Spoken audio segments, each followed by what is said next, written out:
Hello! ఈరోజు special అయితే ఏం లేదు. మోస్ట్ ఇంపార్టెంట్ థింగ్ ఏంటంటే ఎలక్షన్ కౌంటింగ్ జరుగుతుంది గదా! నాకు తెలిసి అందరి ఇళ్లలో మాలాగా టీవీలోకి అతుక్కుపోయి ఉంటారు ఎవరు గెలుస్తారో అని చెప్పి. ఇంకా ఎవరు గెలిచినా గానీ వాటితో సంబంధం లేకుండా మా చిన్నోడు మాత్రం అల్లరి చేస్తూనే ఉంటాడు.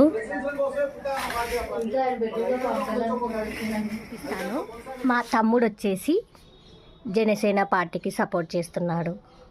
మా డాడీ ఏమో వైసీపీ పార్టీకి. మరి నువ్వెవరికి సపోర్ట్ చేస్తున్నావు అని మీరు అడగొచ్చు. చేస్తున్నావు మేము ఏ పార్టీకి సపోర్ట్ చేయమని, మాకు ఏ పార్టీ అయితే నష్టపరిహారం ఇస్తుందో ఆ పార్టీ మా పార్టీ కదా. చెప్పు, ఏ పార్టీ అన్నా గెలవని మాకు నష్టపరిహారం ఇవ్వండి సార్, నష్టపరిహారం ఇవ్వండి సార్. ఇప్పుడు ఇంట్లో మొత్తానికి పరిస్థితి ఎట్లుంటుందంటే టీడీపీ, జనసేన, బీజేపీ గెలిస్తే మా తమ్ముడు చెప్పాలా అంటాడు. లేకపోతే వైసీపీ పార్టీ గెలిచిందనుకో మా డాడీ ఏమో నేను చెప్పా కదా